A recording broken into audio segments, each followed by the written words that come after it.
l'Algérie a une morale politique. Cette morale politique passe par le fait que nous ne pouvons pas cautionner l'agression sous quelque forme que ce soit. Nous ne pouvons pas cautionner la politique du fait accompli. Nous ne pouvons pas accepter la règle de l'ONCLUS, l'occupation par la force d'un territoire donné qui puisse vous permettre ultérieurement de vous prévaloir de je ne sais quel droit parce que vous l'avez occupé par la force. Le troisième aspect que je voudrais mettre en relief, c'est que l'affaire du Moyen-Orient est absolument inséparable de ce qui se passe en Extrême-Orient.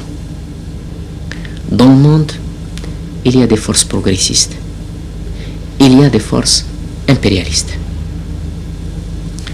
Les forces progressistes sont évaluées, sont connues, leur engagement est précis et précisé aussi autour, si vous voulez, des pays socialistes, avec même les tendances que nous savons. Les forces impérialistes sont connues aussi, et leurs instruments sont connus. Et il ne fait aucun doute qu'au Moyen-Orient, l'impérialisme a frappé, cette fois-ci, par instruments interposés, à la différence de ce qu'il avait fait au Vietnam.